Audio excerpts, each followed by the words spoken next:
no haberme faltado a ninguno de ustedes para registrar. Pero bueno, en la anterior clase, cuando empezamos, estábamos hablando un poco de lo que eran los fundamentos de las reglas de origen y hablábamos un poco de lo que es el ámbito de la OMC, un poco sobre el fabricado en y la invitación que les hacía a ustedes para que puedan, de alguna manera, cuando vayan a un supermercado o vayan a hacer alguna compra, por curiosidad vean exactamente de dónde provienen los productos que consumimos o los productos que consumen ustedes, para conocer de alguna manera dónde han sido fabricados o elaborados o producidos estos bienes de consumo que nosotros adquirimos con frecuencia. Lo importante es que con el tema de globalización, con el ejemplo de los celulares, nos damos cuenta de que obviamente en un mundo globalizado es bien complicado poder identificar dónde se ha realizado la última producción o dónde se ha realizado el último proceso de transformación productivo. Entonces, nos dice que básicamente el objetivo de las reglas de origen consiste en establecer condiciones de producción. Y en estas condiciones de producción lo que deberíamos ver es qué características o qué aspectos particulares cumple un producto para que una vez que se decida llevarlo de un país a otro, pueda acceder con las preferencias arancelarias que hayan sido acordadas en un acuerdo comercial. Y además, para que pueda ser comercializado y todo esto al amparo de lo que serían las facilidades y obligaciones que están definidas dentro de lo que vendría a ser el acuerdo en el marco del régimen de origen y de las reglas como tal. Entonces, lo que a nosotros nos interesa es que efectivamente un producto que ha sido negociado, tal como dice ahí en la diapositiva, pueda tener condiciones particulares para acceder a preferencias arancelarias negociadas, que obviamente, como habíamos comentado en la anterior clase, en este tema de las normas de origen, todo es resultado de un proceso de negociación y todo está inscrito o registrado en el marco de los acuerdos comerciales que han firmado o suscrito los países. Por tanto, lo primero que deberíamos nosotros pensar y entender es que en el caso de Bolivia, los acuerdos comerciales han sido negociados y en todos los acuerdos comerciales que ha negociado Bolivia hay un capítulo o un apartado específico vinculado con normas de origen. Entonces, como ven, ahí se establecen las condiciones específicas por las cuales una mercancía podría ingresar a un mercado determinado. Y nos dice además que va a tener cierto tipo de facilidades, porque estas facilidades son las que estoy negociando, para que un producto específico pueda ingresar con mejores condiciones a un mercado determinado. Y así como vienen las facilidades, también van a venir lo que serían las obligaciones. Por lo tanto, ambos ámbitos son los que tenemos que tomar en cuenta cuando decidamos identificar una mercancía que va a ingresar a un país específico con condiciones particulares que hayan sido negociadas y que obviamente le van a permitir ingresar a ese país con esas condiciones que han sido negociadas. Por lo tanto, entonces lo que nosotros vamos a tener es efectivamente una mercancía que deberá cumplir cierto tipo de requisitos o condiciones, y con estos requisitos o condiciones que vaya a cumplir van a poder ingresar a un mercado específico.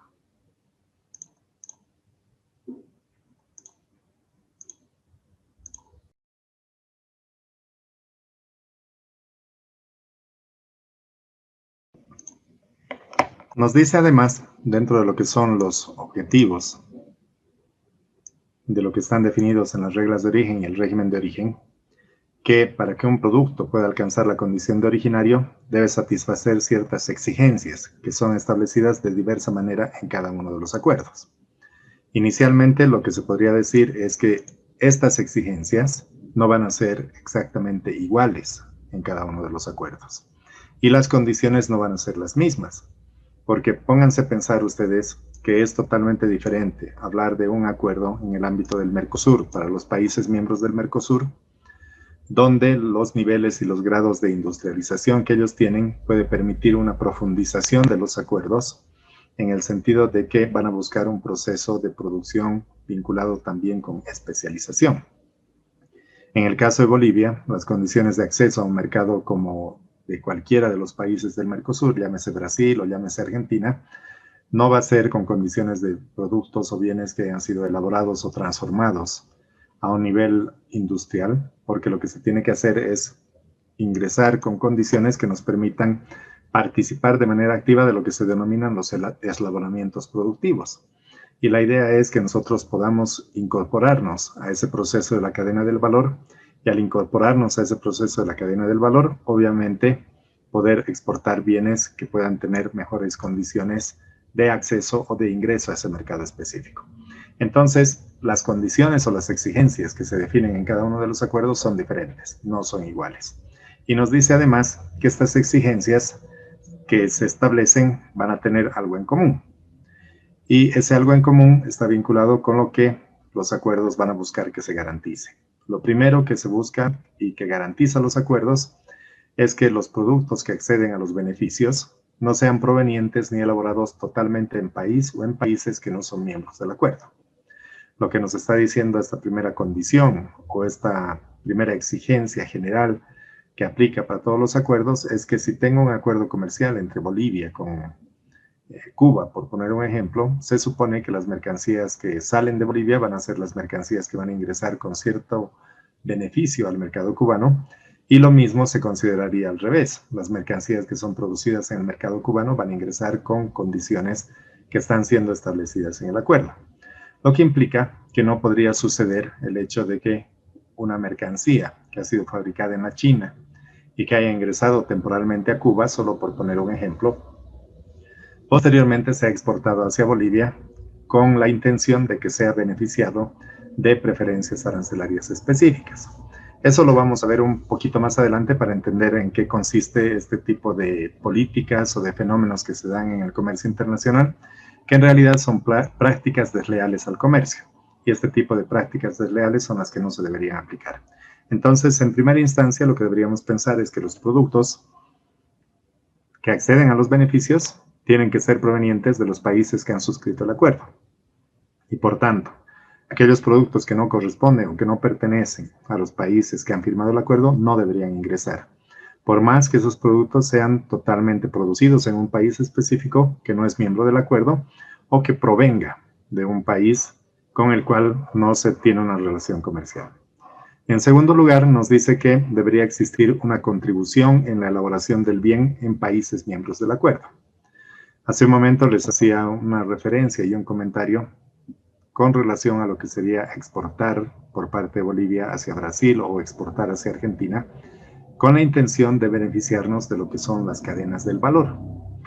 Y en ese proceso, lo que se busca es que efectivamente exista una contribución por parte de los países miembros del acuerdo para la fabricación o para la elaboración de un bien. Entonces, un acuerdo comercial que busca que las mercancías ingresen con preferencias arancelarias va a profundizar las condiciones del acuerdo y lo va a hacer de mejor manera en el sentido de que el país pueda participar de esas cadenas de valor o participar de esos procesos productivos, otorgando insumos o utilizando bienes intermedios en esos procesos de producción que permitan justamente que se mejoren las condiciones del intercambio comercial que se darían entre estos dos países.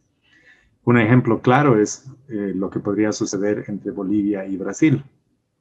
¿Se acuerdan que en el anterior módulo habíamos visto algunas estadísticas para poder entender exactamente cuáles son las condiciones con las cuales puede ingresar una mercancía al mercado americano?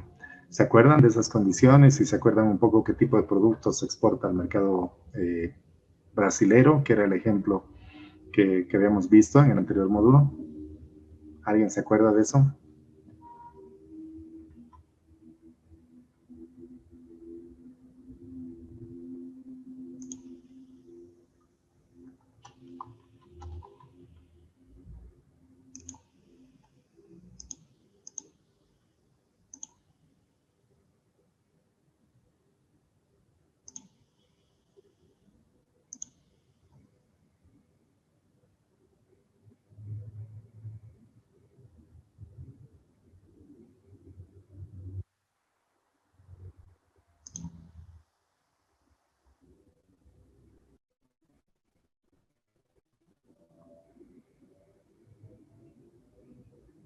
Para hacer un poco más fácil, ¿qué creen que podríamos exportarle al Brasil como mercado de destino?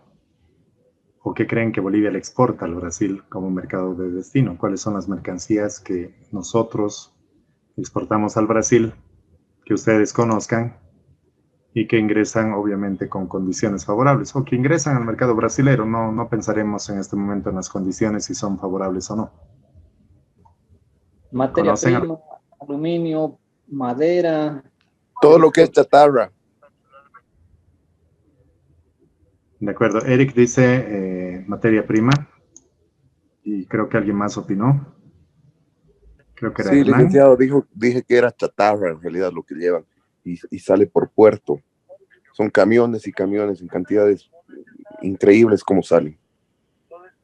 Pero es como exportación hacia el Brasil. Exacto, para que allá sea fundido y sea transformado en un producto final. De acuerdo, muchas gracias. ¿Alguien más que quiera comentar? También Productos agrícolas, licenciado. Gracias, Natalia. ¿Se acuerdan que hemos visto algo de Bolivia en Brasil o con Bolivia y algún otro país?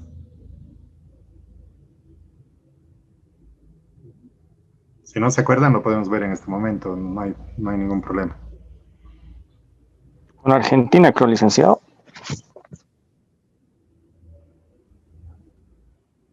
¿Les mostré algún dato estadístico?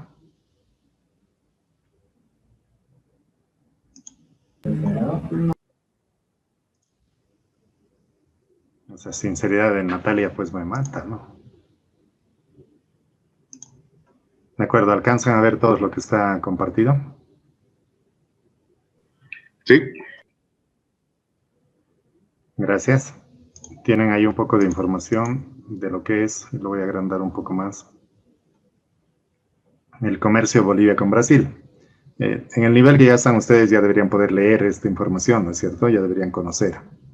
Entonces, los invito a que alguno de ustedes se anime a explicar esta primera parte, que es de la balanza comercial Bolivia-Brasil.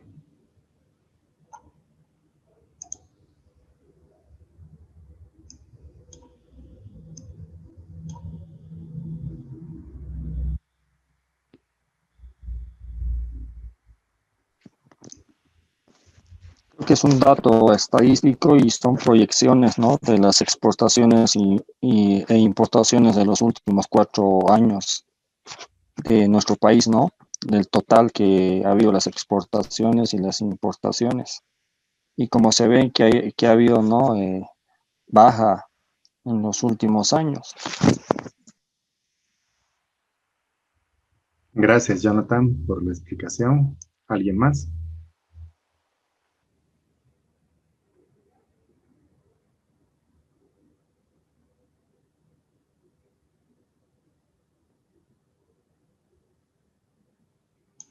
Les toca participar a las señoritas, a las damas. Dick nos muestra que el último año ha habido un déficit en la balanza comercial y que el total de, bueno, salvamente del último año, que el valor total de las exportaciones que realiza Bolivia a Brasil es del 17%, un poco más, 18%, y de las importaciones que realiza es el 16.6%. Los ítems exportados en el último año han sido 163 y los importados 3.431. Muchas gracias, Betzeler. Excelente los aportes de ambos que han participado, así que muchísimas gracias por los comentarios. Un poco leyendo o entendiendo esta información, sabemos que una balanza comercial está compuesta por exportaciones e importaciones, ¿no es cierto? Si nuestra balanza comercial es positiva, significa que hemos exportado más de lo que hemos importado. Eso es claro. Entonces, si se fijan en el comportamiento que tenemos en los años 2016 y 2017, tenemos una balanza comercial negativa, que significa que hemos importado más de lo que hemos exportado. El 2018 tenemos una relación positiva, que es muy parecida a la relación negativa que teníamos en 2017, si se fijan. solo que en positivo, lo que significa que nuestras exportaciones han crecido y se nota claramente de 378 millones a 1.458, 1.720. Ha habido una tendencia creciente en lo que serían las exportaciones y una caída en el año 2019. Esta caída del año 2019, que sería un punto intermedio entre lo que tenemos desde el 2017. Algo extraordinario ha debido suceder el 2018 para que tengamos un crecimiento tan grande. Y lo que estamos viendo es esto en términos de valor, en dólares. Entonces, no es mayor cantidad de exportación, sino más bien mayor valor de exportación que hemos tenido el año 2018. Si eliminamos visualmente el año 2018 y nos mantenemos con la tendencia que ha ido, posiblemente lo que ha sucedido el año 2019 podría reemplazar a lo que ha sucedido el año 2018, porque acá se nota claramente que ha habido un repunte bastante significativo y bastante representativo. Pero cuando miramos el porcentaje de participación sobre el valor total, lo que nos está diciendo es de todo lo que Bolivia exporta al mundo, de todo lo que exporta Bolivia al mundo, y tal como lo decía Bestseller, 17.18% lo exportamos al Brasil. Y por el lado de las importaciones, de todo lo que importa Bolivia, 16.06% proviene del Brasil. Con relación a las líneas arancelarias exportadas, ¿qué es lo que opinan ustedes? ¿Qué es lo que creen?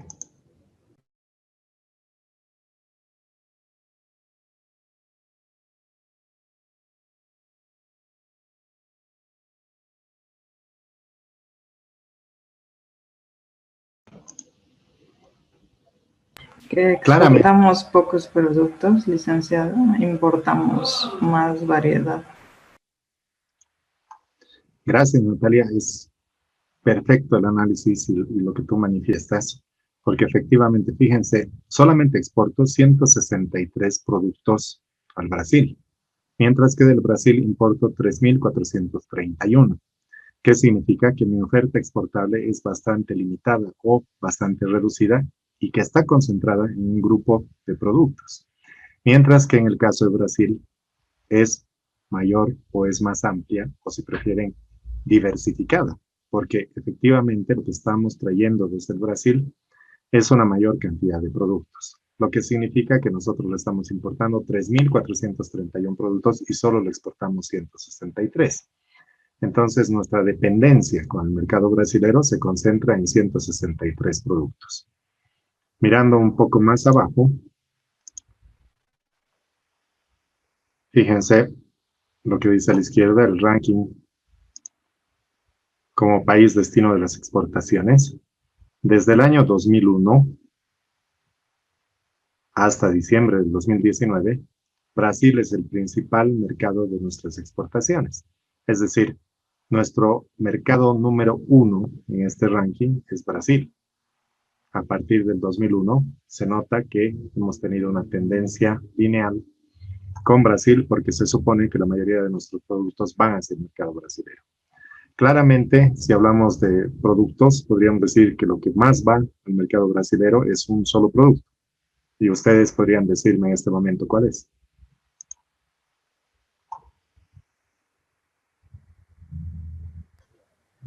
Gas. Sí, correcto. Exactamente, como dice Bestseller, como dice Ovidio, efectivamente lo que más le exportamos al Brasil es gas. Pero por el lado de las importaciones, si se fijan, del año 2002 al año 2013 era nuestro principal mercado de importaciones y a partir del 2014 al 2019 se constituye en el segundo mercado en importancia por el lado de lo que serían las importaciones. Entonces, Brasil sigue siendo importante para nosotros, cae a un segundo lugar, pero eso no quiere decir que deja de ser el principal o uno de los principales proveedores de mercancías hacia nuestro país. Acá un poco lo que veíamos en la balanza comercial y claramente se ve que nuestra balanza comercial ha tenido una tendencia, si quieren, positiva del año 2010 al año 2015 y eso se puede explicar claramente por el precio de los hidrocarburos o por el precio del gas, porque si se acuerdan el precio del gas estaba bien ubicado hasta el año 2015 y después cae el precio del gas. Y por eso es que nos muestra un resultado negativo, porque el comportamiento de lo que nosotros hemos ido exportando ha sido por efecto precio una caída en lo que vendría a ser los niveles de exportación hacia el Brasil. ¿Qué es lo que le exportamos? Tal como ustedes mencionaban, y claramente se puede observar ahí. Fíjense ustedes, ¿qué es lo que tenemos? Gas natural en estado gaseoso. El 2018 era el 94.1% de todo lo que le exportaba al Brasil.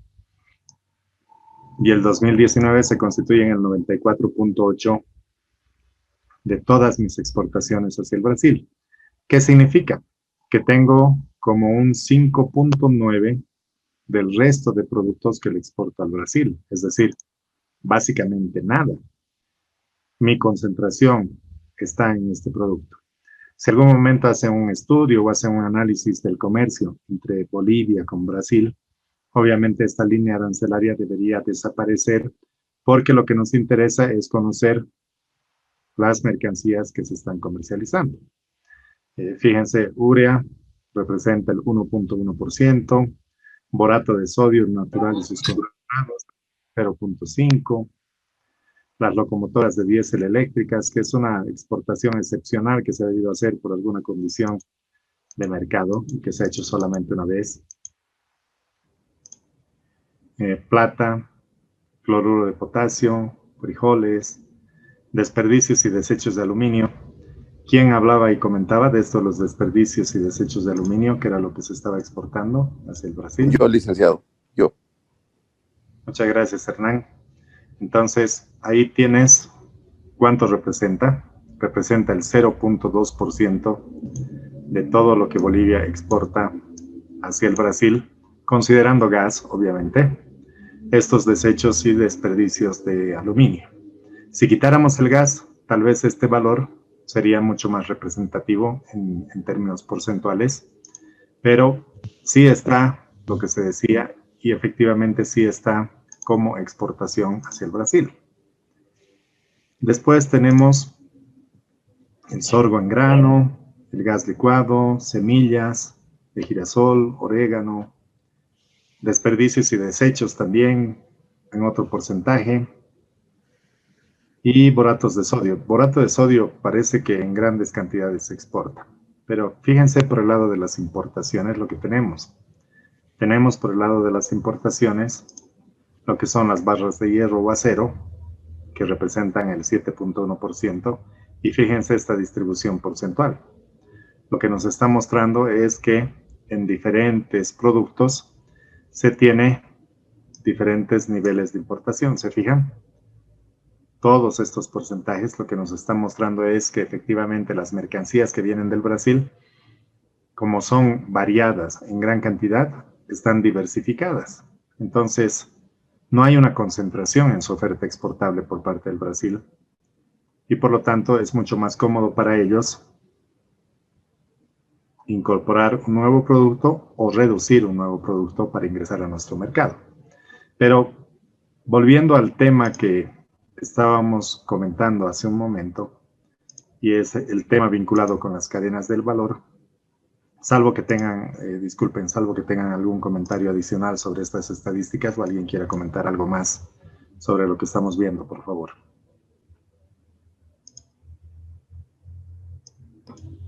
Yo quisiera comentar algo. Sí, por favor, adelante. Tal vez no es muy puntual sobre esto, pero sí algún momento lo estaba reflexionando. Pasa lo siguiente, tuve la oportunidad de conversar con una señora que es activista del medio ambiente en Rurrenabaque. Ella tiene una reserva privada.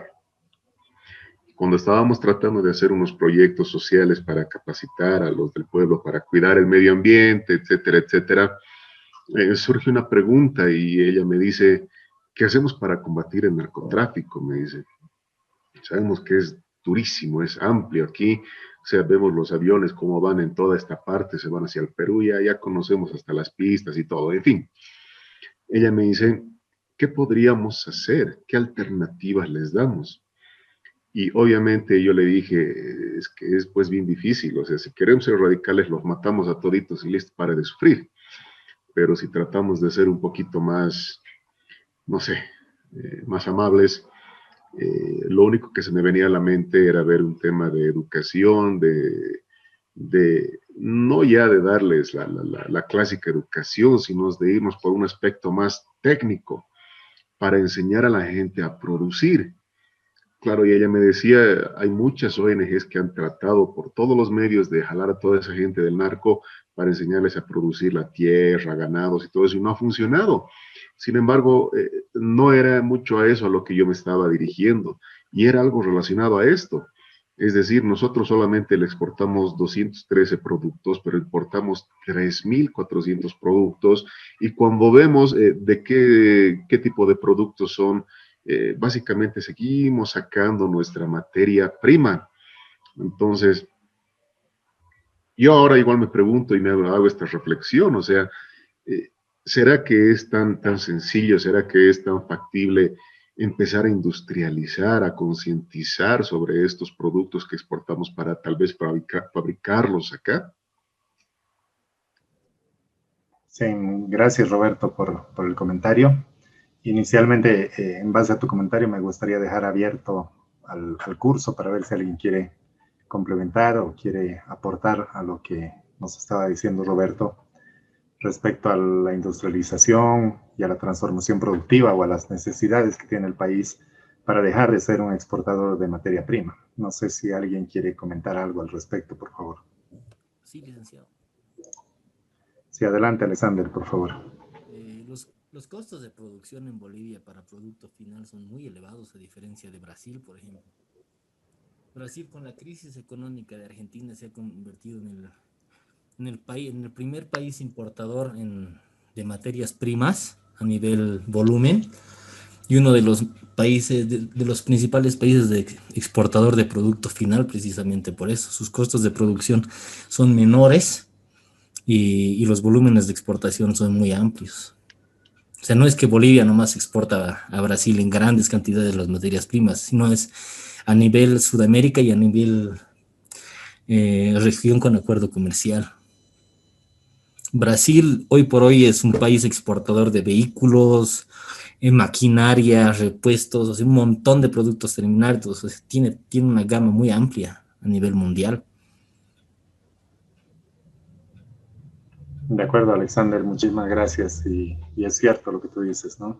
Voy a comentar un poco, pero primero quiero escuchar si hay alguien más que quiera participar o hacer algún comentario, por favor.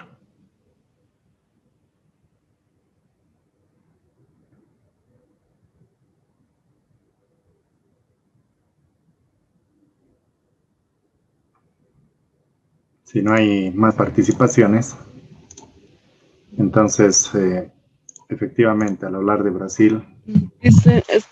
Perdón, es que sí o sí, bueno, yo comparto lo que dice este compañero, lo lo del contrabando, realmente ya se ha vuelto incontrolable, yo no sé cómo se puede tomar se puede controlar o frenar eso, porque realmente perjudica bastante a nuestro país, y es más, por la constante fluctuación también de precios que hay se podría decir allá en China, o sea, nos ingresa cualquier cosa tal vez hasta basura, digamos. Y no nos podemos comparar pues como Bolivia con el país de Brasil, porque Brasil es pues, imagínense nomás, o sea, la cantidad de habitantes que tiene esa empresa. O sea, las empresas allá son pues enormes, digamos, y como dice Alexander, sí, o sea, ya pues allá están ya ensamblando maquinarias, o sea, de todo, o sea, estamos muy atrás, pero muy atrás. Y lo que nos faltaría, sí, digamos, es sí promover para que podamos, pues, nosotros emprender, industrializar y demás, ¿no? O sea, pero estamos lejos, nos falta mucho, digamos, ¿no? Yo pienso eso. Gracias, Marta. Me trae a reflexión el comentario que tú haces y Perdón que se los comente, pero cuando hablo con los alumnos de pregrado, les digo y les comento siempre, si no han escuchado que algún docente en algún momento les diga, ustedes son el futuro de Bolivia. Y la reflexión viene para todos. No sé si a ustedes les ha pasado en algún momento, cuando están en una etapa también de pregrado y les decían, ustedes son el futuro de Bolivia. Y el futuro de Bolivia nunca llega. Es decir, siempre esperamos que en algún momento se dé, pero cuando nos toca estar en una situación o condición de tomar decisiones, volvemos a decirles a las nuevas generaciones, ustedes son el futuro de Bolivia. Es decir, ese futuro nunca va a llegar si no empezamos a cambiar de alguna manera la mentalidad o empezamos a cambiar las condiciones en las cuales estamos ahora. Hay países que tienen una población similar a Bolivia, que son también mediterráneos y que tienen condiciones de crecimiento totalmente distintas a las nuestras. Ejemplo claro es Suiza, pero me van a decir, no nos vamos a poner a comparar con Suiza, Bolivia. Pero somos un país rico, tenemos muchas cosas y lo único que falta es posiblemente deseo y voluntad de hacer muchas de las cosas. Y ahí nace un poco lo que decía Marta, el contrabando nos asfixia, el contrabando nos está ahogando como país y no permite que aquellos sectores que quieren producir algo puedan tener oportunidades para hacerlo.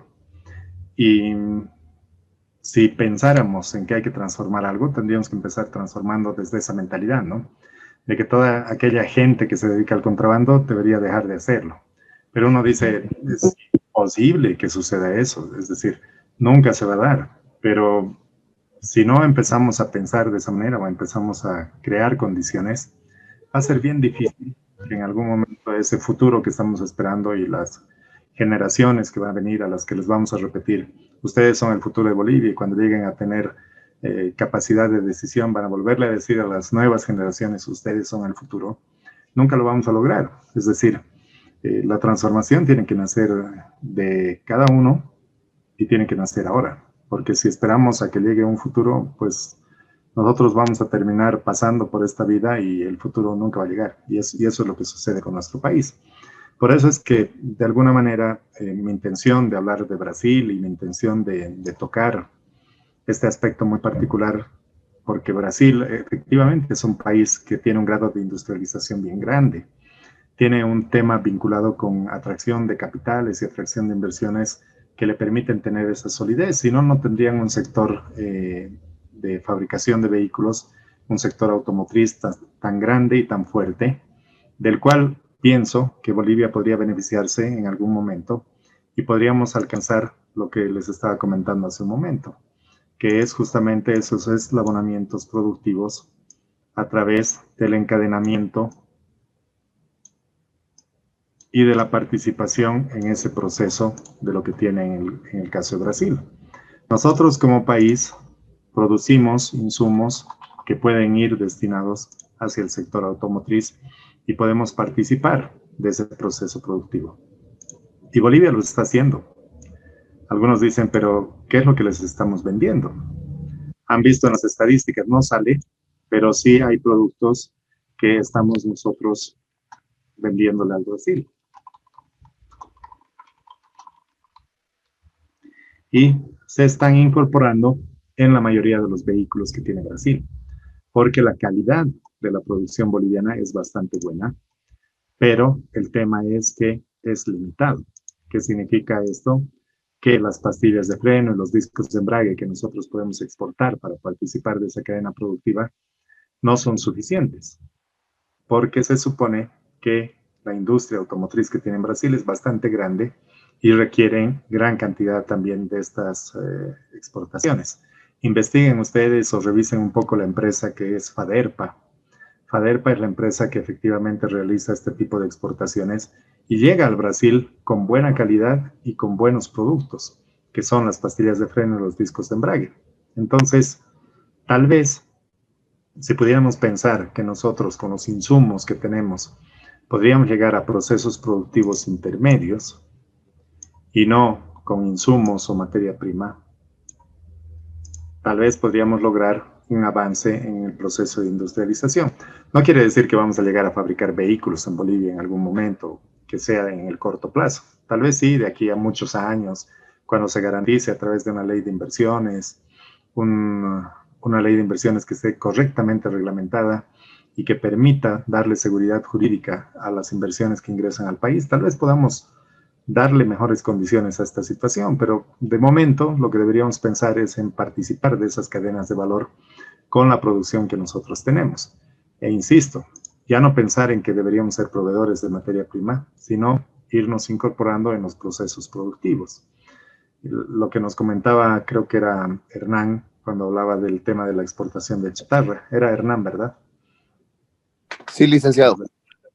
Muchas gracias. Que nos dice, y es algo que sucede y es efectivo, se está llevando al Brasil. Había un tiempo en que la chatarra se estaba llevando a Panamá, y en Panamá lo que estaban haciendo era ir acopiando y exportarlo a la China, porque en la China te estaban pagando muy bien. Ahora, Brasil ya lo está haciendo, está empezando a utilizar la chatarra y la está transformando. Entonces, disculpen el término, tal vez podríamos convertirnos en un país chatarrero y empezarla a exportar al Brasil. Pero la idea es tener esa visión, que lamentablemente no existe o no sucede. No sé si a ustedes les ha pasado, pero involucrarse en una actividad productiva o en una actividad exportadora siempre es algo que te frena, porque uno dice, pero ¿qué habrá que hacer? ¿Cuáles serán los trámites? ¿Qué tendré que cumplir? ¿Cuáles serán los requisitos?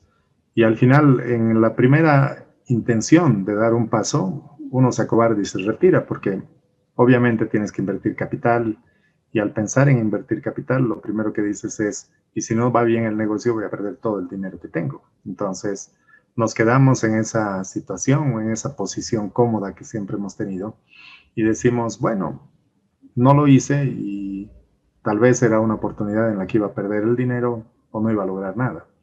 Entonces, eso es lo que nos falta, ¿no? Ser un poco más agresivos. Y la otra visión es que la mayoría de nosotros lo que buscamos es un trabajo de asalariado.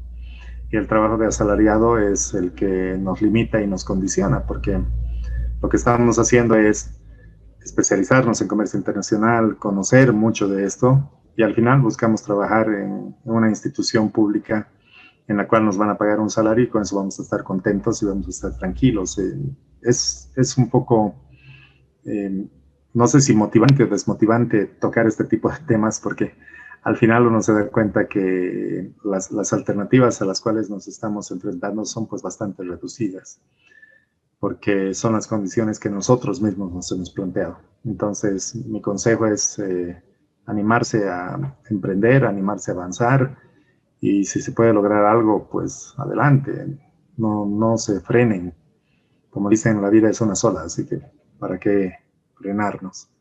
Y sé que algunos van a decir, pero claro, cuando tienes familia y tienes responsabilidades y tienes deudas y tienes un montón de cosas, pues no te queda más que someterte a lo que tienes, pero tal vez si pensamos diferente podamos encontrar una manera de salir adelante. Es algo que sirve para reflexión, no solamente para ustedes, hay que ser sinceros, sirve para reflexión para todos nosotros, ¿no?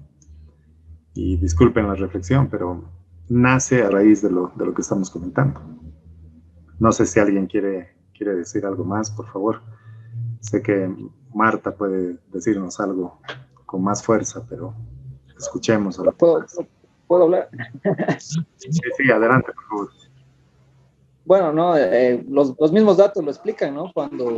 Cuando te centras en querer hacer una actividad económica y piensas en exportación, cuando piensas en exportación no vas a pensar más que en materias primas, pues, ¿no? Que eso es lo más limitante que puedes tener.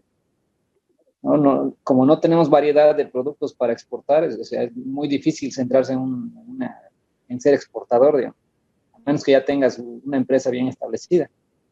Pero si tienes otra visión, la de importación, por ejemplo, bueno, ahí ya hay más variedad, ¿no? Sí, es cierto. En el rubro de las exportaciones, por ejemplo, no sé si han escuchado ustedes, hay un esfuerzo que se ha estado realizando desde la Cancillería boliviana, y no es reciente, sino es un esfuerzo que se ha manejado durante varios años, donde ellos lo que hacen es buscar mercados afuera. El problema es que cuando encuentran mercados afuera, no existe suficiente producción nacional para llegar a esos mercados. Entonces, la demanda es alta y el interés por exportar en el caso de Bolivia es bastante reducido. Me acuerdo que se había logrado abrir mercados para exportar vinos, por ejemplo, a Europa. Y las empresas principales que exportan vino en Bolivia ya tenían comprometida toda su producción. Y al tener comprometida toda su producción, ya no había qué más ir a ofrecer a Europa. Y me acuerdo que uno de los principales mercados que tenían era Brasil, para poderle exportar el vino. Y por poner un ejemplo, tenías 100.000 botellas de vino que podrían ser fabricadas en un año y todo eso ya estaba comprometido. Entonces ya tenías un mercado en Italia que estaba esperando conocer los vinos bolivianos con el tema de vinos de altura y la cepa que se había producido con la uva moscatel y todo lo demás. Y al final no tenías producción con qué llegar a ese mercado. Entonces, una de las limitaciones adicionales es que no tenemos la capacidad suficiente de exportar en los volúmenes que nos exigen los mercados de destino. Otro ejemplo claro de ese aspecto es el tema de la exportación de la quinoa, que en el mercado americano sí existe buena aceptación y existen buenas condiciones para poder ingresar a ese mercado, pero en Bolivia no existe la capacidad suficiente de producir lo que se requiere para poder llegar a Estados Unidos. Si se acuerdan, había un año internacional de la quinoa, que creo que era el 2015, y todo el mundo empezó a prestarle interés a la quinoa y empezó a comprar. Pero en el caso de Bolivia lo que sucedió fue que inclusive en nuestro mercado interno, en nuestro mercado local, estaba generándose un desabastecimiento, porque quienes producían querían venderlo afuera, porque les pagaban mejor precio, y en el mercado local empezó a subir el precio de la quinoa. Si se acuerdan, empezó a subir de manera escalonada el precio de la quinoa y era bien complicado pensar en adquirir quinoa dentro del mercado local por el precio. Entonces, esta demanda internacional por quinoa lo que generó es que lamentablemente, tal como dice Marta, a través del contrabando y por las vías que no son legales, se empezó a traer quinoa del Perú y se la empezó a mezclar con quinoa boliviana. Y se llenaban contenedores para poder exportar a Estados Unidos, que han tenido sus momentos de auge, pero también han tenido sus momentos de frustración, porque en Estados Unidos, cuando revisaron y verificaron las condiciones y la calidad de la quinoa, se dieron cuenta de que no era boliviana y nos devolvieron la producción. Y cuando nos devolvieron la producción, ahí ya no había desabastecimiento en el mercado local, porque en el mercado local se estaba empezando a comercializar esa quinoa que nos habían devuelto a Estados Unidos. Entonces, ejemplos pequeños de lo que sucede en el ámbito internacional son también limitantes para poder pensar en que con producción boliviana se podrían alcanzar mercados internacionales. Es bien complejo porque además de pensar en que tienes que llegar con volúmenes, tienes que pensar en que esos volúmenes tienen que ser constantes. No pueden ser volúmenes de una sola exportación, sino que los compromisos y los acuerdos que te exigen y los que te sometes a firmar en algún momento, te ponen pues volúmenes de exportación que deberían cubrir la demanda de esos mercados de destino y lamentablemente la producción no alcanza. Entonces no es suficiente. Por eso es que hay que pensar un poco en alternativas, ¿no? Muchos decían que una alternativa es ya la migración de la gente de las ciudades al campo, porque si empezamos a producir mayor cantidad de bienes o de cereales o de productos agrícolas, tal como decía Natalia, pues podríamos mejorar la producción nacional en el campo y eso podría generar inclusive subir los estándares de vida de la gente que vive en el sector agrícola, pero es bien difícil que a alguno de nosotros nos digan, ¿te animarías a ir a producir algo en el campo? La mayoría diría que no, porque estamos acostumbrados a otro estilo de vida. Y lo mismo sucede con la gente que ya ha migrado del campo a las ciudades, ya no piensa en volver. Entonces, la alternativa real sería volver al campo para volver a producir e incrementar los volúmenes, pero pensando en la posibilidad de también contar mercados. La castaña es otra alternativa que ha crecido bastante en producción y que requiere también mercados a nivel internacional. Pero esas alternativas o esas opciones del mercado internacional son también las que siguen faltando, ¿no? No sé si Jonathan quería decir algo. Sí, licenciado. Muy aparte, ¿no?, del contrabando, también está la competencia, ¿no?, que hay de otros países y que tienen mucha tecnología mejor que la nuestra, ¿no? Eso también yo creo que se toma en cuenta, ¿no?, que otros productores al momento de exportar toman en cuenta la competencia. Y sobre la castaña también varía también los precios, licenciado. Yo he estado en Cobija, ¿no? Ya he escuchado también ahí a las personas que traían castaña de Brasil, toda esa situación que a veces importa mucho el precio. Sí, sí, es cierto. Lamentablemente los precios son fluctuantes, los volúmenes de la producción no alcanzan y lo que tú dices, ingresa igual contrabando desde el Brasil para poder completar la producción nacional y con eso exportar a otros países, ¿no? Ha habido un auge en la exportación de lo que vendría a ser la carne, por ejemplo, y la carne congelada envasada al vacío, que se está exportando a la China, se está exportando a Rusia, pero los volúmenes no son pues los que se quisiera. Ahora, la transformación a convertirnos en un país exportador de carne es otro de los fenómenos que se está presentando, que va en contra de todo lo que estamos viendo en estos días, temas de los chaqueos, quemas y demás, porque se entiende que para pastar el ganado necesitan espacio. Y una vaca, según lo que decían, consume 50 litros de agua al día. Entonces, imagínense pensar en convertirnos en un país exportador de carne implica mucho esfuerzo y mucho sacrificio, que a nosotros nos da pena lo que está sucediendo, pero hay personas que se están dedicando justamente a provocar este tipo de incendios porque necesitan ampliar los espacios para que se pueda tener criaderos de ganado.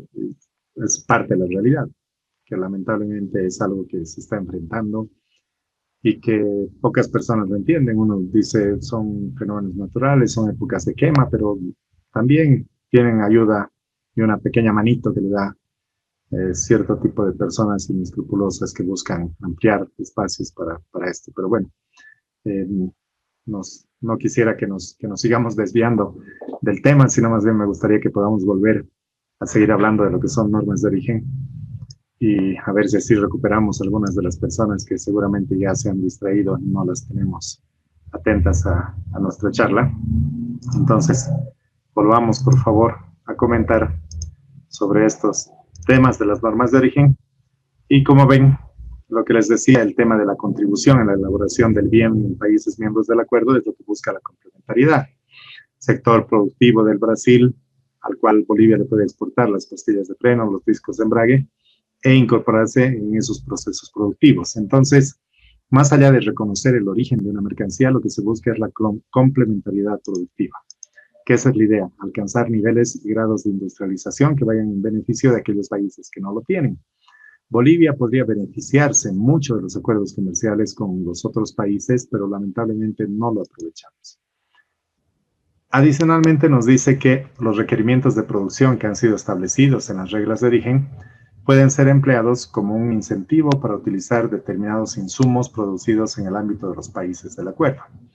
¿Podrías poner algún requisito muy particular que podría beneficiar a los países que comercializan una mercancía? Voy a poner acá un ejemplo de lo que sucede y otra vez voy a tocar el tema del Mercosur y lo voy a bautizar como Mercosur. Mercosur, si está bien escrito. Y lo que vendrían a ser los países de la comunidad andina. Y sé que está mal expuesto, pero lo voy a poner a un ladito a Bolivia, que sí es parte de la comunidad andina y quiere ser parte del Mercosur, pero lo voy a poner hacia a un lado solamente para fines de exposición, por favor. Y voy a hablar de dos países en particular, que son Perú y Colombia. Voy a anotar un poquito más abajo Ecuador. Pero en materia de normas de origen, lo que se permite es que estos países, que son Perú y Colombia, puedan en sus procesos productivos utilizar insumos de Bolivia. Es decir, Lo que pueden hacer ellos es llevar insumos desde Bolivia para Perú y para Colombia,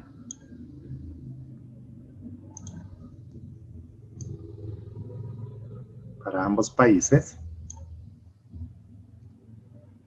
y fabricar en sus países bienes que pueden ser exportados al Mercosur.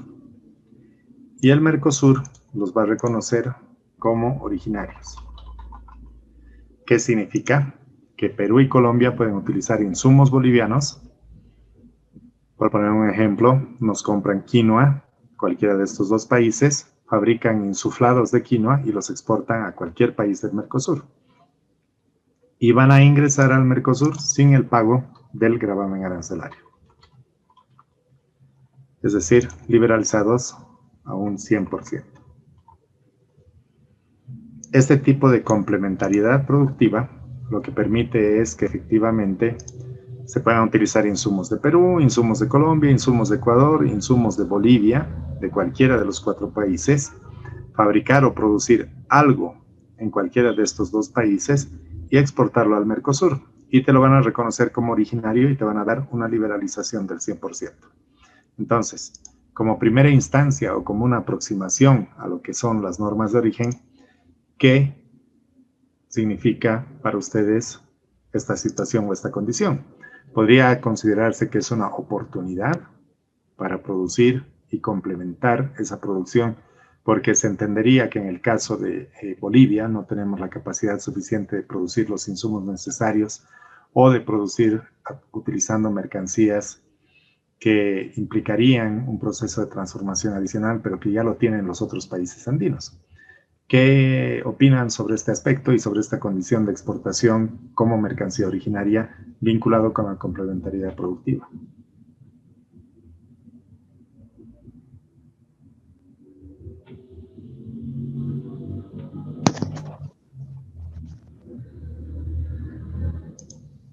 ¿Algún comentario, Jonathan?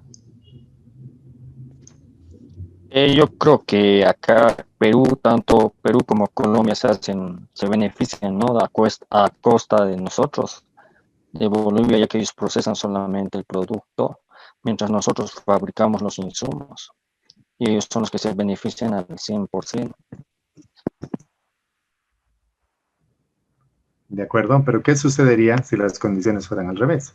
Es decir, nosotros tenemos la posibilidad de importar de Perú y Colombia hacia Bolivia materias o insumos y posteriormente exportarlo al Mercosur. En esa situación o esa condición, ¿qué opinan al respecto?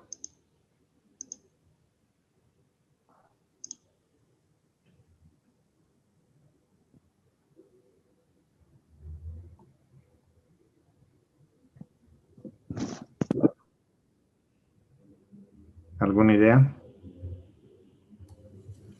El licenciado es una figura que algunas empresas productoras de textiles la aplican. Creo que también ingresa un tema de Ritex, si no me equivoco. Gracias, Alexander. Y importan algunos, por ejemplo, importan algunos botones y demás que no se producen en el país, confeccionan y los reexportan, y con el Mercosur tenemos una liberación de tributos. Normalmente lo he visto de importaciones de Perú y alguna que otra de Ecuador.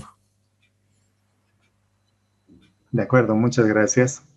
De esa complementariedad productiva que les estaba hablando, es justamente de la que nos podríamos beneficiar.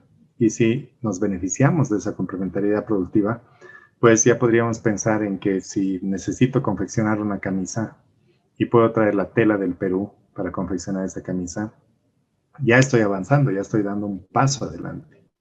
Y al dar ese paso adelante, lo que estoy logrando es poder confeccionar camisas en Bolivia utilizando tela del Mercosur, perdón, de la Comunidad Andina, o importando tela del Mercosur.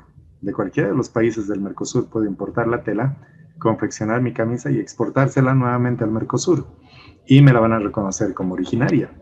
Entonces, no tengo que pensar en que tengo que traer de la China esa tela, sino más bien que tengo que traer de uno de los países miembros del Mercosur para después exportar la tela nuevamente a cualquiera de los países del Mercosur. Importo tela de Uruguay y se lo exporto como camisa posteriormente al Brasil o se lo exporto como camisa a Argentina. Claro, ustedes dirán sus textiles en Argentina y en Brasil son también bastante elaborados o bastante avanzados, pero es una opción, es una alternativa, no necesariamente pensar en camisas, sino también podemos pensar en cualquier otro producto que podríamos nosotros traer los insumos de estos países y posteriormente exportarlos. Entonces, hay esa posibilidad y hay esas alternativas que nos está dando el comercio internacional y que nos está dando las normas de origen, que una vez que las conozcamos y las podamos manejar de mejor manera, las vamos a poder entender y vamos a poderlas aplicar de alguna manera si es que alguien quisiera involucrarse en una actividad productiva. Entonces, como ven, lo que nos dice es que hay reglas de origen que pueden ser empleadas como incentivo para utilizar insumos producidos en el ámbito de los países del acuerdo.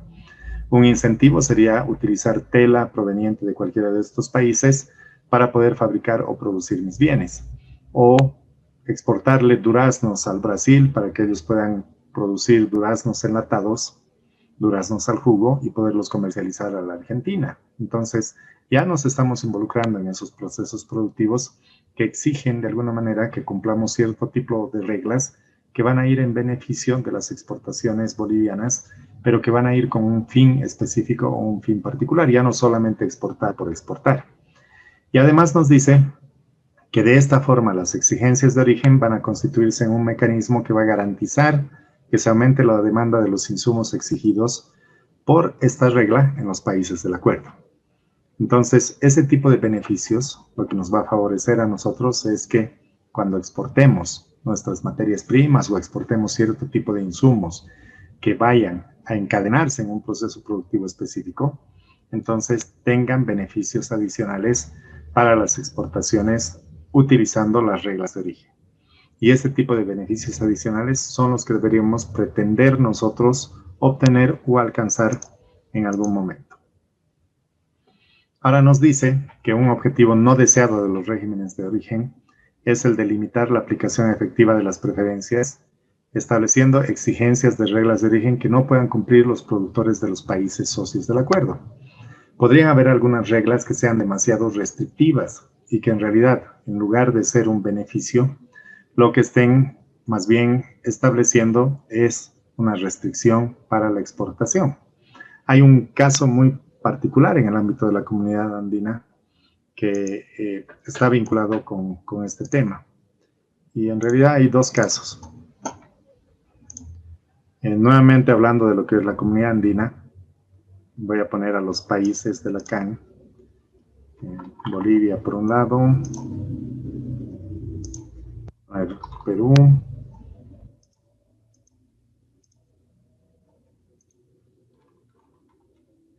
Ecuador, Colombia. Hay una regla en el ámbito de la comunidad andina que dice que si quiero producir alimento para animales, perros o gatos, en su composición tengo que utilizar soya y tengo que utilizar soya boliviana.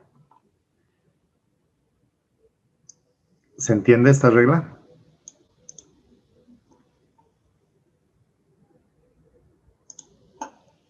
Empecemos por eso. ¿Se entiende la regla? Sí, sí. Eso es para producir, licenciado en Bolivia. Es una regla que te dice cualquiera de los países miembros de la comunidad andina que quiera producir alimento para animales, cualquiera de los países, ahora sí vamos a marcar que es toda la comunidad andina de lo que estamos hablando, tiene que utilizar soya boliviana. ¿Qué es lo que está haciendo esta regla?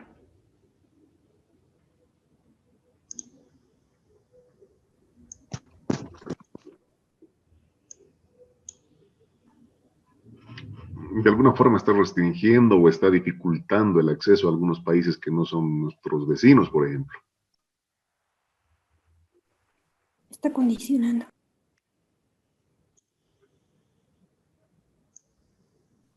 Creo que es un principio que todos van a hacer esa regla, ¿no? Gracias, Rosalía, por la participación. Hay que reconocer que algunas personas se están animando ya a participar, así que eso es bueno. Lo que está haciendo es condicionar la producción, que es ciertamente lo que decía Rosalía. Cuando condicionas la producción, lo que le estás diciendo es que si Colombia, por poner un ejemplo, quiere producir alimento para animales, en la producción tiene que incorporar sí o sí soya boliviana. Entonces, tiene que comprarle soya a Bolivia, Colombia, para poder producir este alimento para animales. Pero resulta que si ustedes tienen algún animalito o conocen, para producir alimento para animales no es necesario utilizar soya. Puedes utilizar otro tipo de insumos que no son soya, y Colombia, que es un país productor justamente de alimento para animales, fabrica y produce, pero en su fabricación y en su producción no utiliza soya. Entonces, ¿qué estaría sucediendo en ese caso?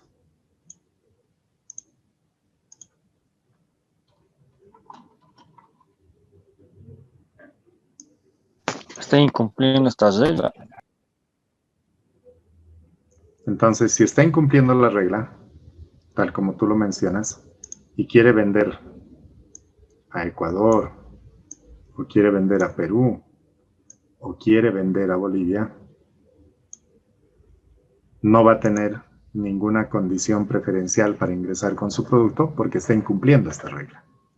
Al incumplir esta regla, tal como decía Rosalía, lo que se está haciendo es restringirle o condicionarle su producción.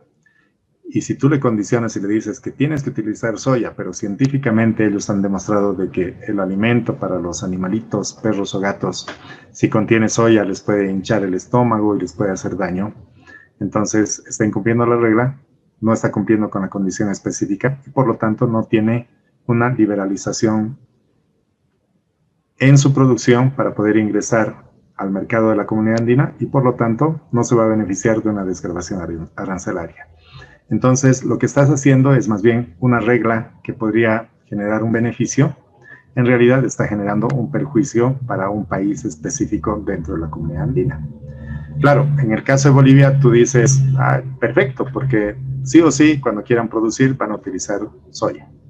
Pero científicamente te han demostrado de que no necesitan utilizar soya.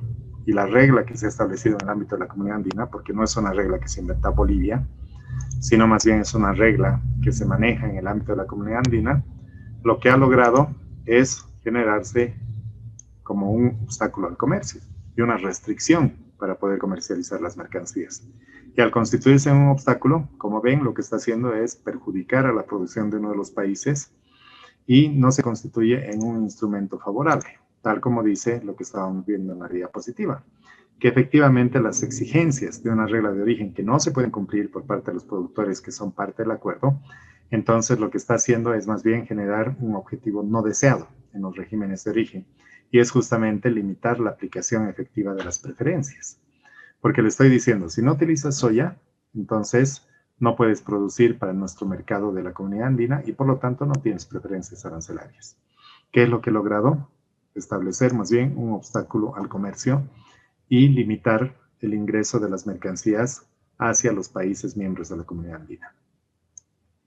¿Qué les parece esta condición que se constituye en un obstáculo al comercio?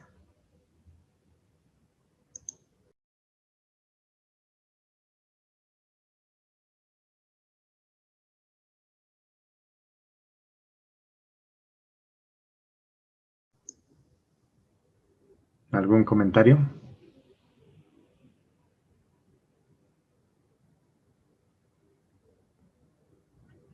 Y fíjense lo que nos dice la diapositiva, que es complementario a lo que estamos hablando, ¿no? Que de esta forma, creando este tipo de reglas que son negativas, en realidad lo que estoy haciendo es que los requisitos de origen van a anular las concesiones otorgadas en el marco de la desgravación arancelaria. Es decir, en mi acuerdo le digo que para el alimento de los animales perritos o gatos, tienen 100% liberalizado el mercado para poder ingresar. Pero en mis reglas de origen le digo, tienes que usar soya en su producción. Y si no cumples con eso, entonces no tienes desgravación arancelaria. Lo que estoy haciendo es limitar el acceso de esas mercancías a través de la aplicación de una regla de norma de origen que va a obstaculizar el ingreso de esas mercancías. Entonces, como ven, no se logra el objetivo deseado. Entonces, hablando de objetivos, primero, como objetivo deberíamos decir que las reglas de origen definen las exigencias de cada producto negociado para que el bien sea considerado como originario. En algunos casos, cuando voy a colocar una regla específica, va a ser para un bien o un producto específico. No voy a decir para todas las mercancías la misma regla, sino más bien voy a establecer para un producto específico. ¿Cuál es la eventual consecuencia? Promover el desarrollo de los sectores productivos de los países partes o de los países miembros del acuerdo. Esa es la idea, que se permita generar complementariedad productiva y eso vaya en beneficio de los países y de los sectores productivos. El resultado no deseado, obviamente, limitar el alcance de ciertas concesiones arancelarias, que es lo que habíamos visto hace un momento, que esa es la limitación del alcance. Entonces, los regímenes de origen establecen una serie de condiciones y procedimientos que en conjunto van a regular la aplicación y el acceso de los beneficios establecidos. Y estas disposiciones no van a ser independientes en la interrelación tanto en el contenido como en su impacto. Lo que nos dice es que efectivamente las condiciones que vaya a establecer a través de mis reglas de origen tienen que permitir que el efecto sea en beneficio de los sectores productivos de los países miembros y no más bien todo lo contrario, que más bien sean unos efectos negativos que vayan a restringir o limitar el acceso de las mercancías a los mercados. Entonces, entendiendo un poco para qué sirven los acuerdos comerciales y para qué se maneja el término de los regímenes de origen en cada uno de ellos, deberíamos pensar en primera instancia cuál es la estructura que tienen en la mayoría de los casos los acuerdos comerciales. Y nos dice que la mayoría de los regímenes que se manejan en el ámbito de origen en América Latina y el Caribe, se tienen los acuerdos que están vinculados con los siguientes aspectos o los siguientes puntos. Primero tienen un cuerpo normativo que está integrado por el número de variables de artículos que definen y determinan los alcances de las normas de origen, es decir, cuáles son los conceptos de normas de origen, cuáles son los criterios que tiene que cumplir una mercancía para considerarse como originaria, cuáles son las flexibilidades, porque también van a haber flexibilidades que te van a permitir utilizar insumos importados, no necesariamente originarios, cuáles son las obligaciones y derechos que van a regular la aplicación, y todo esto está dentro de lo que es denominado el cuerpo normativo o el capítulo de origen. Además, nos dice que existe un segundo capítulo o un segundo componente donde se establecen las condiciones específicas de producción y utilización de insumos. Un poco ahí va el ejemplo de lo que les estaba hablando de la producción de lo que serían alimento para los perritos o los gatos, ¿no? Que básicamente se establece una condición de producción y qué tipo de insumos tienes que utilizar para producirlo. Entonces, cada producto que ha sido negociado en el acuerdo tiene que cumplir con esas condiciones para poder acceder a los beneficios establecidos de la desgravación arancelaria. Estas exigencias, nos dice, de cada bien se denominan muy frecuentemente reglas de origen específicas. Si alguna vez han escuchado ustedes, se hablan de los reos y se dicen reglas específicas de origen, o ROEs, como dicen algunos países, reglas de origen específicas. Entonces, reos o ROEs es lo mismo en materia de condiciones específicas de producción que tienen que cumplir las mercancías o los productos. Y nos dice que además se establecen en un capítulo específico que se llama requisitos de origen específicos o requisitos específicos de origen. En el país se maneja más el concepto de reo, requisitos específicos de origen. Entonces, como ven en la estructura, lo que tenemos es un texto normativo, que es el capítulo de reglas de origen. Tenemos un anexo que está relacionado con reglas específicas, donde también se va a especificar el modelo del certificado de origen que se va a utilizar. Y se tienen otros capítulos donde se tiene temas optativos, ejemplo, el tema de los textiles o el tema de la producción automotora, o los procedimientos aduaneros que estarían vinculados con las normas de origen. En algunos ejemplos que les decía de la profundización de aspectos de industrialización, en los cuales participan dos países o participan un grupo de países, claramente ustedes pueden revisar en el ámbito netamente del Mercosur, hay un capítulo específico de textiles y hay un capítulo específico para automotores, donde básicamente en lo que es el Mercosur se trabaja y se manejan estos conceptos de manera muy particular, porque efectivamente lo que les interesa a ellos es profundizar el acuerdo. Es decir, en materia automotor, entre Brasil y Argentina tienen complementariedad productiva. Brasil fabrica el chasis del vehículo, mientras que en Argentina se fabrican los asientos. Entonces lo que hacen es intercambiar y cada uno de los países complementa la producción y entrega un producto final, pero utiliza insumos, en el caso de Argentina, provenientes del Brasil y en el caso del Brasil, provenientes de Argentina. Y con ese proceso complementario productivo, lo que se logra es la profundización, como les decía, de lo que sería el acuerdo. Adicionalmente,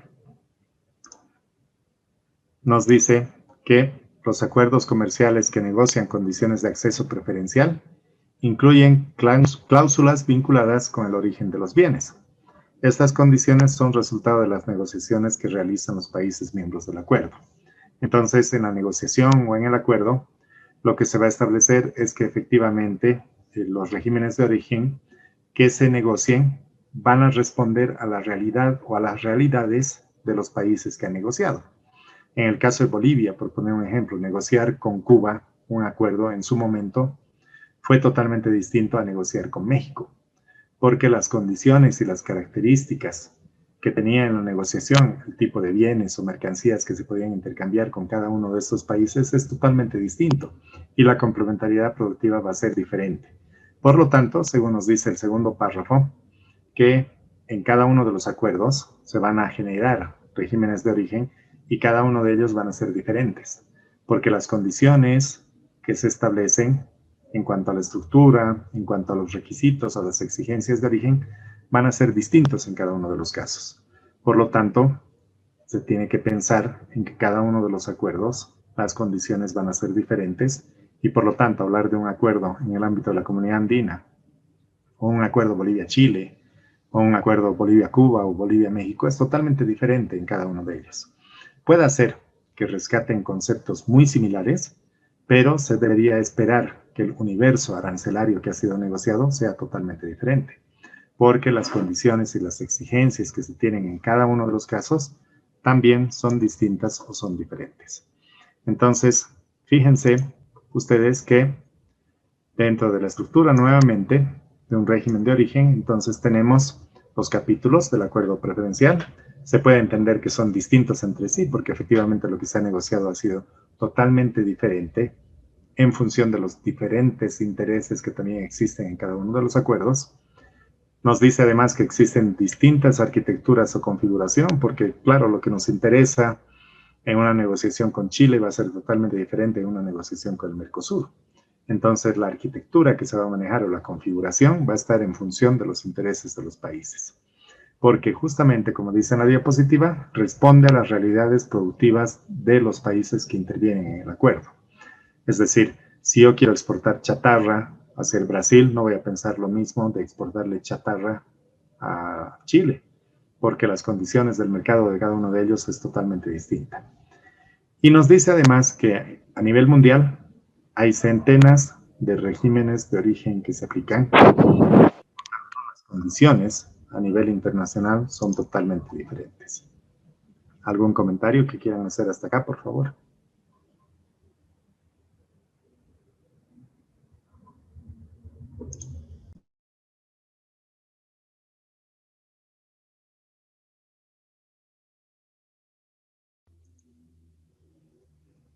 ¿Ningún comentario? De acuerdo, entonces continuamos. Para que un producto dentro de un acuerdo comercial pueda acceder a una preferencia arancelaria, esta mercancía debería ser considerada como originaria. Por eso es que para que una mercancía sea considerada como originaria, tiene que cumplir con ciertas condiciones previas que están establecidas justamente en su proceso productivo. Y estas condiciones previas han sido negociadas y se han incluido, obviamente, en el acuerdo. Y este acuerdo, que está incluido, vinculado con el capítulo de acceso a mercado, obviamente lo que permite es las mejores condiciones para que una mercancía pueda ingresar a un mercado específico. ¿Se acuerdan que en el anterior módulo habíamos hablado también de lo que era el acceso a mercado, de lo que era la desgravación arancelaria, los diferentes niveles o grados de desgravación que se iban a alcanzar en algunos acuerdos? Y habíamos visto dos ejemplos, el acuerdo Bolivia con México y el acuerdo con el Mercosur, donde se podía ver exactamente que se habían establecido plazos para la desgravación arancelaria.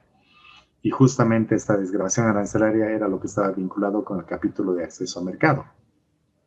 Lo que nos decía era que efectivamente tú tenías un periodo de tiempo en el cual las mercancías que habían sido negociadas iban a alcanzar un nivel de desgravación del 100%.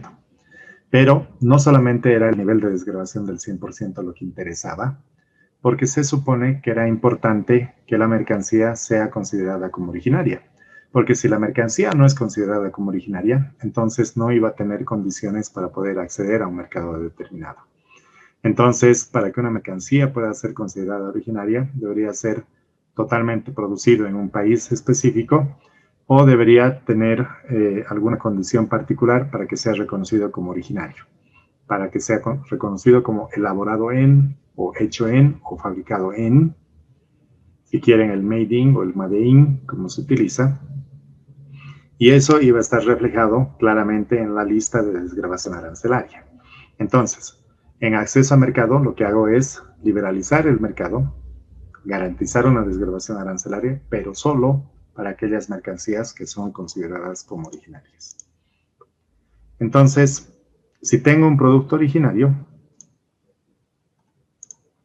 y este producto originario ha sido negociado en el acuerdo y cumple con la condición de originario, se supone que va a tener un acceso preferencial al mercado del otro país cuando comercialice esta mercancía.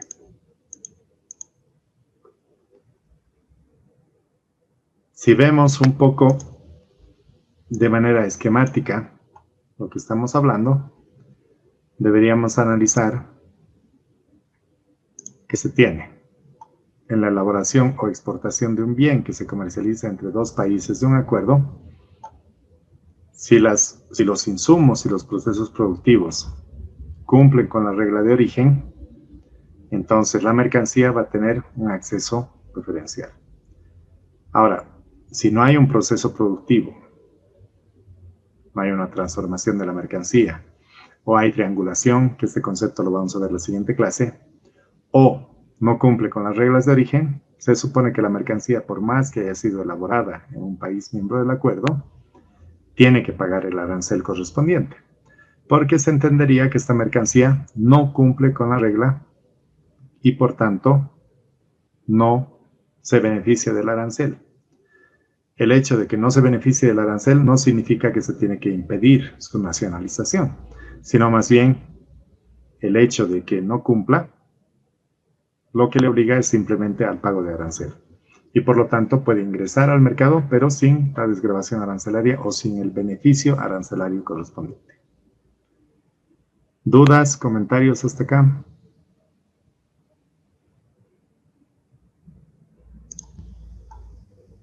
¿Se cumple?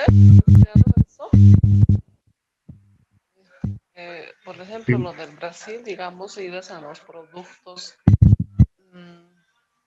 o sea, que, a lo que yo tengo entendido que no todos, o sea, no son netamente productos originarios, o sea, 100% originarios procesados en el Brasil, y por eso es que buscan pues, unos intermediarios para que puedan hacer ingresar. Y ahí están pues los agentes comisionistas y pues no te certifican ¿no? la originalidad del producto, o sea, o lo hacen a través de estos intermediarios. Y para el caso de Bolivia, no sé cómo cuando exportamos, me imagino que igual, digamos, ¿no?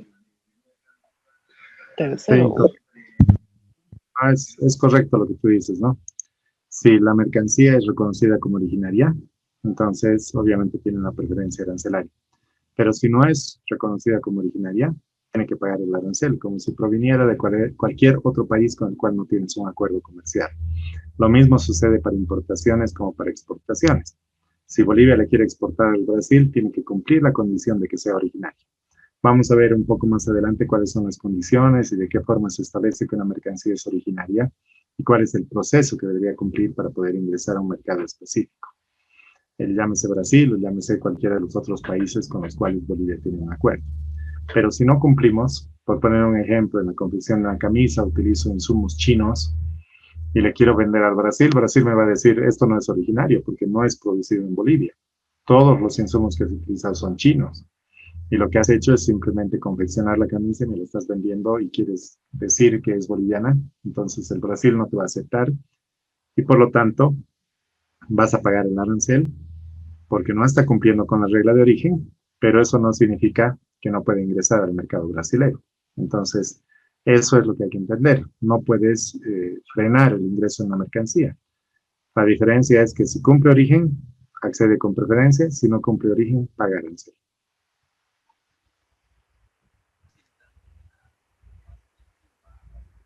Entonces tiene que ser netamente, bueno, eso es lo que, qué porcentaje, digamos, se le da para que pueda tener o sea, que le haga el producto siempre, o sea, origen, digamos, o sea, la calidad de origen, no digo no la calidad, sino ser como producto originario, porque hay algunos insumos que no lo vamos a bien a lo que son los productos, ¿no? O sea, me imagino, porque sí se ha estado aceptando, o sea, que productos que están ingresando en este caso lo que ingresa, pues, ¿no? Allá por el Brasil se está aceptando, eh,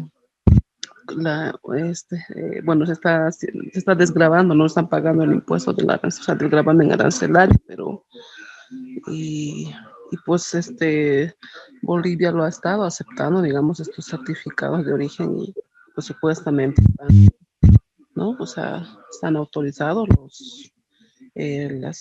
¿no? Los agentes intermediarios, entonces, pero no todos pues cumplen, ¿no? O sea, esa siempre ha sido mi duda de mí, de qué porcentaje, o sea, en qué productos y demás. Y en el acuerdo 36, yo he leído, o sea, o sea, no lo he visto a fondo, pero de qué productos, o sea, cómo, digamos, esa parte de mi duda, o sea, qué porcentaje se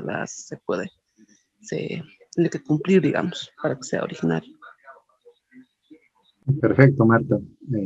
La ventaja es que todavía nos quedan 4 clases y espero tener la oportunidad de en esas 4 clases explicarles justamente lo que tú estás consultando y puedan entender cuáles son las condiciones que tiene que cumplir una mercancía para que sea reconocida como original, ya sea porcentaje, ya sea transformación, ya sea salto de partida o algún otro criterio de origen que puede cumplir una mercancía para que sea reconocida como originaria. Entonces, en las siguientes clases me comprometo a poder profundizar en este tema y explicarles porque es parte de la materia. Y al final espero que entiendan cuáles son las condiciones que tiene que cumplir una mercancía para ser reconocida como originaria. De momento solo me queda Eso es pedir mi gran duda paciencia. y quiero despejar. Perfecto. Está muy bien. Entonces, cumplido el tiempo que tenemos, simplemente agradecerles y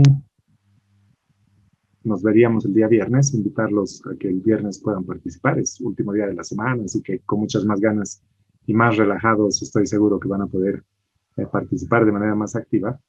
Así que solamente por ahora me queda agradecerles y que tengan un buen resto de jornada hasta el día viernes. Muchas gracias por la atención y nos vemos el viernes. Hasta mañana, Licen. Muchas gracias. Gracias, Viernes. Lice. Hasta luego, Licen. Hasta el viernes, licenciado. Hasta el viernes. Sí, y por favor suba las diapositivas a la plataforma. Voy a revisar, pensé que estaban ahí, claro que sí, con mucho gusto.